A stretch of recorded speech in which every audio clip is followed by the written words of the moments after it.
Hi friends, ಎಲ್ಲರಿಗೂ ಲಚ್ಚಿ ಕನ್ನಡ ವ್ಲಾಗಿಗೆ ಸ್ವಾಗತ ಸುಸ್ವಾಗತ. ಪ್ಲೀಸ್ ಎಲ್ಲರೂ ನನ್ನ ಯೂಟ್ಯೂಬ್ ಚಾನಲ್ನ ನೋಡ್ತಿರೋರು, ಹೊಸದಾಗಿ ನೋಡ್ತಿರೋರು ಸಬ್ಸ್ಕ್ರೈಬ್ ಮಾಡ್ಕೊಳ್ಳಿ. ವಿಡಿಯೋ ಇಷ್ಟ ಆದರೆ ಲೈಕ್ ಮಾಡಿ, ಶೇರ್ ಮಾಡಿ, ಕಮೆಂಟ್ ಮಾಡಿ ಫ್ರೆಂಡ್ಸ್. ಪಕ್ಕದಲ್ಲಿರೋ ಬೆಲ್ ಬಟನ್ ಒತ್ತೋದನ್ನ ಮರಿಬೇಡಿ ಯಾವುದೇ ಕಾರಣಕ್ಕೂ. ಸೊ ಇವತ್ತಿನ ಬೆಳಗಿನ ಟಿಫನ್ನು ಪಡ್ಡು ಆಲ್ಮೋಸ್ಟ್ ಎಲ್ಲರೂ ಗೊತ್ತೇ ಇದೆ. ಸೊ ನಾವು ನಮ್ಮ ಸ್ಟೈಲಲ್ಲಿ ಮಾಡ್ತೀವಲ್ಲ, ಹಾಗಾಗಿ ನಮ್ಮದು ಶೇರ್ ಮಾಡ್ಕೊತಾ ಇದ್ದೀನಿ. ಹಿಟ್ಟು ಚೆನ್ನಾಗಿ ಉಬ್ಬಿ ಬಂದಿತ್ತು, ಸೊ ಪಡ್ಡು ಮಾಡಿದೆ. ಮತ್ತು ಬೋಂಡ ಕೂಡ ಬೆಳಗ್ಗೆ ಟಿಫನ್ ಪಡ್ಡು, ಸಾಯಂಕಾಲ ಬೋಂಡ ಮಾಡ್ತಾಯಿದ್ದೆ. ಸೊ ಅದಕ್ಕೆ 2 ದೊಡ್ಡ ಈರುಳ್ಳಿ ಮತ್ತು ಓಮ್ ಕಾಳು, ಸಬ್ಬಕ್ಕಿ ಸೊಪ್ಪು ಮತ್ತು ಹಸಿಮೆಣಸಿಗೆ ಇರಲಿಲ್ಲ, ಹಾಗಾಗಿ ಒಣಮೆಣಸಿಗೆನೇ ಚಿಕ್ಕದಾಗಿ ಕಟ್ ಮಾಡಿ ಹಾಕ್ಕೊಂಡೆ. ಚೆನ್ನಾಗೇ ಇತ್ತು ನೋಡಿ. ಹಿಟ್ಟು ಅದಕ್ಕೆ ಬರಬೇಕು. ಸ್ವಲ್ಪ ಸೋಡಾ ಪುಡಿ ಹಾಕ್ಕೊಳ್ಳಿ. ನಾನು 10 ನಿಮಿಷ ಇಟ್ಬಿಟ್ಟೆ. ಎಲ್ಲ ನೀಟಾಗಿ ಕಲಿಸ್ಬಿಟ್ಟು ಚೆನ್ನಾಗಿ ಹದವಾಗಿ ನೀಟಾಗಿ ಕಲಿಸ್ಕೊಳ್ಳಿ. ತುಂಬ ಗಟ್ಟಿ ಕಲಿಸ್ಕೋಬೇಡಿ, ಸೊ ತುಂಬ ತೆಳುಗೂ ಕಲಿಸ್ಕೋಬೇಡಿ. ನೀಟಾಗಿ ಸೊ ಒಂದು ಹದವ ಬರೋ ತನಕ ನೀಟಾಗಿ ಕಲಿಸ್ಕೊಳ್ಳಿ ಬೋಂಡ ರೇಂಜ್ಗೆ. ಸೊ ಅದು ನೆನಿಬೇಕಲ್ಲ ಸ್ವಲ್ಪ, ಹಾಗಾಗಿ ನಾನು ಪಾತ್ರೆ ಎಲ್ಲ ತೊಳೆದಿಟ್ಟಿದ್ದೆ, ಜೋಡಿಸ್ತಾ ಇದ್ದೆ. ಸೊ ಬಂದ ತಕ್ಷಣ ಕುತ್ಕೊಂಡ್ಬಿಟ್ರೆ ಟೈಮ್ ಸಾಕಾಗಲ್ಲ. ಅಡುಗೆ ಮಾಡೋಕ್ಕೆ ತುಂಬ ಲೇಟ್ ಆಗಿಬಿಡುತ್ತೆ, ಮಕ್ಕಳು ಹೊಟ್ಟೆ ಹಸಿವು ಅಂತಾರೆ. ಹಾಗಾಗಿ ನಾನು ಬಂದ ತಕ್ಷಣ ಅಡುಗೆ ಸ್ಟಾರ್ಟ್ ಮಾಡಿಬಿಡ್ತೀನಿ. ಸೊ ಪಾತ್ರೆ ಎಲ್ಲ ಜೋಡಿಸ್ಕೊತೀನಿ. ಆಮೇಲೆ ಒಂದು ಕಡೆ ಅನ್ನಕ್ಕೆ ಕೂಡ ಇಟ್ಟಿದ್ದೆ, ಅನ್ನ ಕೂಡ ಆಯಿತು. ಸೊ ಮುದ್ದೆ ಮಾಡೋಣ ಅಂದ್ಕೊಂಡೆ, ರಾಗಿ ಹಿಟ್ಟಿರಲಿಲ್ಲ, ಹಂಗಾಗಿ ಅನ್ನನೇ ಮಾಡಿಕೊಂಡೆ. ಸೊ ಬೆಳಗ್ಗೆ ಪಡ್ಡು ಅಂತೂ ತುಂಬಾ ಚೆನ್ನಾಗಿ ಬಂದಿತ್ತು, ಸಾಫ್ಟಾಗಿ. ಸೊ ತುಂಬ ಸಾಫ್ಟಾಗಿ ಬಂದಿತ್ತು, ಚೆನ್ನಾಗಿತ್ತು ನಿಜವಾಗ್ಲೂ. ಸೊ ಬೋಂಡ ಚೆನ್ನಾಗಿ ನೋಡಿ ಹಿಟ್ಟು ಅದಕ್ಕೆ ಬಂದಿದೆ ನೋಡಿ, ಎಷ್ಟು ಸಾಫ್ಟಾಗಿದೆ, ತುಂಬ ತೆಳ್ಳಗಿಲ್ಲ, ಹದವಾಗಿದೆ. ಸೊ ಎಣ್ಣೆ ಬಿಸಿ ಆಗ್ತಿದ್ದಂಗೆ ಎಲ್ಲ ಚಿಕ್ಕದಾಗಿ ಹಾಕಿದೆ. ತುಂಬ ದೊಡ್ಡದಾಗಿ ಹಾಕಿದರೆ ಅಷ್ಟು ಇದಾಗಿರಲ್ಲ ನೋಡಿ. ಈ ಥರ ಬಂದಿದೆ, ತುಂಬ ಚೆನ್ನಾಗಿತ್ತು. ಸೋಡಾ ಪುಡಿ ಸ್ವಲ್ಪ ಹಾಕ್ಕೊಳ್ಳಿ, ಜಾಸ್ತಿ ಹಾಕೋಬೇಡಿ. ನಾನು ಹಾಕ್ದಿರ ಒಂದು ಟ್ರಿಪ್ ಮಾಡಿದೆ, ಒಂದು ಟ್ರಿಪ್ ಮಾಡಿದೆ. ಹಾಕಿದ್ರೇ ಸ್ವಲ್ಪ ಸಾಫ್ಟಾಗಿ ಬರುತ್ತೆ, ಸ್ವಲ್ಪ ಉಬ್ಬಿ ಬರುತ್ತೆ. ಸೊ ಹಾಗಾಗಿ ನೋಡಿ ಎಷ್ಟು ಚೆನ್ನಾಗಿ ಕಾಣಿಸ್ತಾ ಇದೆ. ಮಾಡಿ ಒಂದು ಸ್ವಲ್ಪ ಹೊತ್ತಿಗೆ ಇಲ್ಲ ಫ್ರೆಂಡ್ಸ್. ಮತ್ತು ಈ ಪ್ಲೇಸು ನೋಡ್ತಾ ಇರ್ಬೋದು, ಯಾವುದಪ್ಪ ಇದು ಹೊಸ ಪ್ಲೇಸ್ ಅಂದ್ಬಿಟ್ಟು. ಸೊ ಇದು ಬಂದ್ಬಿಟ್ಟು ನನ್ನ ಫ್ರೆಂಡು ಊರಿಗೆ ಹೋಗಿದ್ಲು. ಸೊ ಇದು ಡ್ರ್ಯಾಗನ್ ಫ್ರೂಟ್ ಅಂದ್ಬಿಟ್ಟು, ಡ್ರ್ಯಾಗನ್ ಫ್ರೂಟ್ದು ಗಿಡ ಇದು. ನಾನು ತುಂಬ ದಿನದಿಂದ ಕೇಳ್ತಾ ಇದ್ದೆ ವೀಡಿಯೋ ಮಾಡಿ ಕಳಿಸು ನನಗೆ ಅಂದ್ಬಿಟ್ಟು. ಪಾಪ ಅವಳು ನನಗೋಸ್ಕರ ರಿಸ್ಕ್ ತೊಗೊಂಡು ವೀಡಿಯೋ ಮಾಡಿ ಕಳಿಸಿದ್ದಾಳೆ. ಅದ್ರ ಗಿಡ ನಾನು ಯಾವತ್ತೂ ನೋಡಿರಲಿಲ್ಲ. ಸೊ ನಂಗೆ ಡ್ರ್ಯಾಗನ್ ಫ್ರೂಟ್ ಅಂದ್ರೇ ಗೊತ್ತಿರಲಿಲ್ಲ. ಸೊ ನೋಡ್ತಿದ್ದೆ, ಏನಪ್ಪ ಇದು ಪೈನಾಪಲ್ ಥರ ಇದೆ ಅಂದ್ಬಿಟ್ಟು. ನೋಡಿ ಅದು ಒಂದೊಂದು ಎಲೆಗೆ ಕೂಡ ಒಂದೊಂದು ಕಾಯಿ ಬಿಡುತ್ತಂತೆ. ಸೊ ಅದಕ್ಕೆ ಸಪೋರ್ಟಿಗೆ ಅವರು ಏನೋ ಕೊಟ್ಟಿದ್ದಾರೆ, ಏನೋ ಒಂಥರ ಕಂಬ ಥರ ಉದ್ದಕ್ಕೆ ನಿಲ್ಲಿಸಿದ್ದಾರೆ. ಅದು ಫುಲ್ಲು ಮುಳ್ಳಂತೆ ಫ್ರೆಂಡ್ಸ್. ಅದು ನನಗೂ ತುಂಬ ಝೂಮ್ ಮಾಡಿ ನೋಡಿದೆ, ತುಂಬ ಒಂಥರ ಚೆನ್ನಾಗಿದೆ ನೋಡೋಕ್ಕೇ. ಮತ್ತು ಶೆಡ್ಡು ಕೂಡ ಹಾಕಿದ್ದಾರೆ ಅಲ್ಲಿ, ಬಂದವ್ರಿಗೆ ರೆಸ್ಟ್ ಮಾಡೋಕ್ಕೆ, ಕೆಲಸಕ್ಕೆಲ್ಲ ಬರ್ತಾರಲ್ಲ, ಸೊ ಅವ್ರಿಗೆ ರೆಸ್ಟ್ಗೋಸ್ಕರ ಹಾಕಿದ್ದಾರೆ ಶೆಡ್ಡು. ಮತ್ತು ನೋಡಿ ನರ್ಸರಿ ಕೂಡ ಇಟ್ಟಿದ್ದಾರೆ ಎಲ್ಲ. ನಾನು 2 ಗಿಡ ಎತ್ಕೊಂಬ ಅಂತ ಹೇಳಿದ್ದೆ. ಸೊ ಟ್ರೈ ಮಾಡ್ತೀನಿ ಅಂತ ಹೇಳಿದ್ಲು, ತಂದಿಲ್ಲ. ನೆಕ್ಸ್ಟ್ ಟೈಮ್ ತೊಗೊಂಬರ್ತೀನಿ ಬಿಡು ಅಂತ ಹೇಳಿದ್ಲು. ಸೊ ಹಣ್ಣಂತೂ ತುಂಬಾ ಟೇಸ್ಟಿಯಾಗಿತ್ತು, ತಂದು ಕೊಟ್ಟಿದ್ಲು ಒಂದು ಹಣ್ಣು. ನನ್ನ ಮಗಳಿಗೆ ಫೇವ್ರೇಟ್ ಅದು, ನಾನು ಯಾವಾಗೂ ತಿಂದಿರಲಿಲ್ಲ, ಫಸ್ಟ್ ಟೈಮ್ ತಿಂದೆ, ತುಂಬಾ ಚೆನ್ನಾಗಿತ್ತು ನೋಡಿ. ಗಿಡ ಯಾವ ಥರ ಇದೆ. ಸೊ ನಾನು ಅವಳಿಗೆ ತುಂಬ ರಿಕ್ವೆಸ್ಟ್ ಮಾಡಿ ವಿಡಿಯೋ ಮಾಡಿ ಕಳಿಸು ಅಂತ ಹೇಳಿದ್ದೆ. ಸೊ ಇದು ಬಂದ್ಬಿಟ್ಟು ಆಂಧ್ರ ನೋಡಿ. ಹಣ್ಣು ಫಸ್ಟು ಒಂಥರ ಹೂ ಆಗುತ್ತಂತೆ, ಮತ್ತು ಚಿಕ್ಕದಾಗಿ ಗ್ರೀನ್ ಕಲರ್ ಕಾಯಿ ಬಿಡುತ್ತೆ ಒಂದೊಂದು ಎಲೆಗೇನು. ಸೊ ಇದು ಗಿಡ ಹಾಕಿ 3 ವರ್ಷ ಬೇಕಂತೆ ಅದು ಹಣ್ಣು ಬಿಡೋಕ್ಕೆ. ಸೊ ಒಂದು ಸರಿ ಹಣ್ಣು ಬಿಟ್ಟರೆ ಮತ್ತೆ 3 ತಿಂಗಳಿಗೂ ಬಿಡುತ್ತಂತೆ.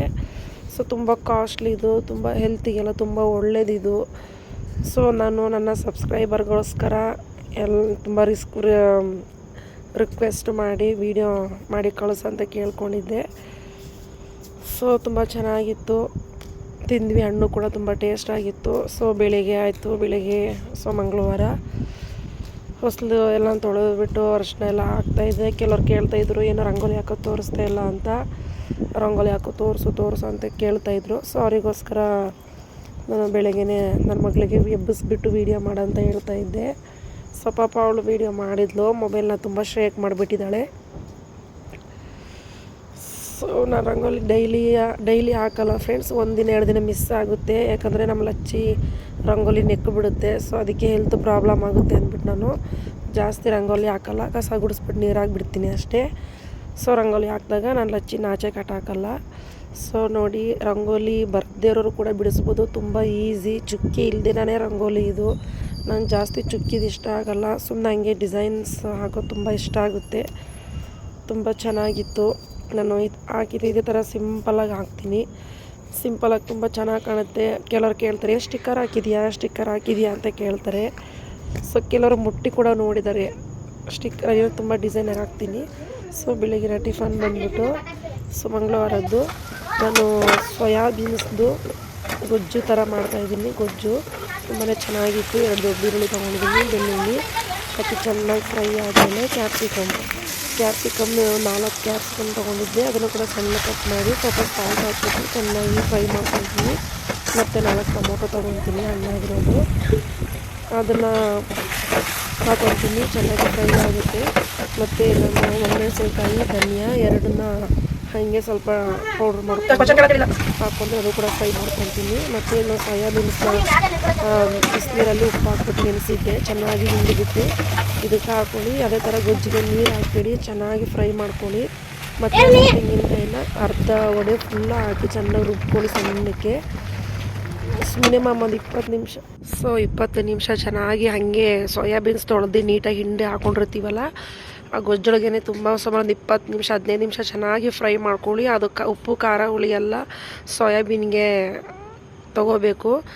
ಯಾಕೆ ನಾನು ಈ ಥರ ವೀಡಿಯೋ ವಾಯ್ಸ್ ಕೊಡ್ತಿದ್ದೀನಿ ಅಂತಂದರೆ, ನಾನು ವೀಡಿಯೋದಲ್ಲಿ ಬೇಗ ವೀಡಿಯೋ ಇದಾಗೋಯಿತು, ವಾಯ್ಸ್ ಕೊಡೋಕ್ಕಾಗಲಿಲ್ಲ. ಸೊ ಹೇಳಿದ್ರೆ ಫುಲ್ಲು ಕ್ಲಿಯರಾಗಿ ಹೇಳಬೇಕಲ್ಲ, ಮತ್ತು ಅರ್ಧಂಬರ್ಧ ಆಗುತ್ತೆ ಅಂದ್ಬಿಟ್ಟು ನಾನು ಈ ಥರ ಒಂದು ಟೆರೇಸ್ ಮೇಲೆ ಬಂದ್ಬಿಟ್ಟು ಹೇಳ್ತಾಯಿದ್ದೀನಿ. ಹಂಗಾಗಿ ಸೊ ಫ್ರೆಂಡ್ಸ್, ಚೆನ್ನಾಗಿರುತ್ತೆ. ನೀರು ಎಷ್ಟು ಬೇಕಷ್ಟು ಹಾಕ್ಕೊಳ್ಳಿ, ತುಂಬ ನೀರು ಹಾಕೋಕ್ಕೆ ಹೋಗ್ಬಿಡಿ. ಚಪಾತಿಗೆ, ದೋಸೆಗೆ ಮತ್ತು ಇಡ್ಲಿಗೆ ಎಲ್ಲ ಸೂಪರಾಗಿರುತ್ತೆ. ನಿಜವಾಗ್ಲೂ ತುಂಬಾ ಚೆನ್ನಾಗಿರುತ್ತೆ. ಮಾಡಿದ ಮೇಲೆ ಬೇಕಾದರೆ ನೀವೇ ಹೇಳ್ತೀರಾ ತುಂಬ ಚೆನ್ನಾಗಿತ್ತು ಅಂದ್ಬಿಟ್ಟು.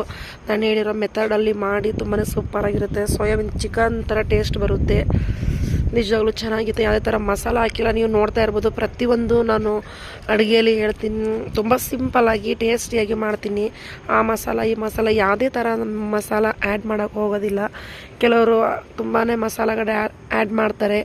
ನಾನು ಕೂಡ ಮುಂಚೆ ಮಸಾಲೆಗಳ ಆ್ಯಡ್ ಮಾಡ್ತಾಯಿದ್ದೆ. ಸೊ ನಮ್ಮ ಮನೆ ಎಲ್ಲರಿಗೂ ಗಂಟ್ಲು ಎದೆ ಉರಿಯೋಕ್ಕೆ ಸ್ಟಾರ್ಟ್ ಆಯಿತು, ಗ್ಯಾಸ್ಟ್ರಿಕ್ ಥರ ತೆಗೆದ್ರೆ ಉರಿತಾ ಇತ್ತು.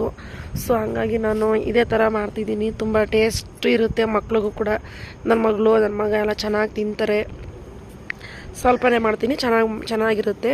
ಸೊ ಅದನ್ನ ಕುದಿಸಿಬಿಟ್ಟು ಲಾಸ್ಟಲ್ಲಿ ಕೊತ್ತಂಬರಿ ಸೊಪ್ಪು ಹಾಕ್ಕೊಳ್ಳಿ. ತುಂಬ ಕುದಿಸೋಕೆ ಹೋಗ್ಬೇಡಿ. 1-3 ನಿಮಿಷ ಕುದಿಸಿ. ಅದು ಆಲ್ರೆಡಿ ನಾವು ಫಸ್ಟೇ ನೀಟಾಗಿ ಕುದಿಸ್ಕೊಂಡಿರ್ತೀವಿ. ತೆಂಗಿನಕಾಯಿನ ಒಂದು ಅರ್ಧ ಒಡೆ ಫುಲ್ ಹಾಕ್ಬಿಟ್ಟು 1-2 ನಿಮಿಷ ಕುದಿಸ್ಕೊಂಡ್ರೆ ಸಾಕು. ಚೆನ್ನಾಗಿರುತ್ತೆ, ತುಂಬ ಟೇಸ್ಟಾಗಿರುತ್ತೆ. ಸೊ ವಿಡಿಯೋ ಇಷ್ಟ ಆದರೆ ಲೈಕ್ ಮಾಡಿ, ಶೇರ್ ಮಾಡಿ, ಕಮೆಂಟ್ ಮಾಡಿ. ಪಕ್ಕದಲ್ಲಿರೋ ಬೆಲ್ ಬಟನ್ನ ಒತ್ತೋದನ್ನ ಮರಿಬೇಡಿ. ಸೊ ನೀವು ಅದನ್ನ ಒತ್ತೋದ್ರಿಂದ ನಾನು ಮಾಡೋ ಪ್ರತಿಯೊಂದು ವಿಡಿಯೋ ನಿಮಗೆ ನೋಟಿಫಿಕೇಷನ್ ಬರುತ್ತೆ. ಸೊ ಅದಕ್ಕೆ ಹೇಳ್ತಾ ಇದ್ದೀನಿ. ಪ್ಲೀಸ್ ಫ್ರೆಂಡ್ಸ್, ಸಪೋರ್ಟ್ ಮಾಡಿ. ಬಾಯ್, ಗುಡ್ ನೈಟ್.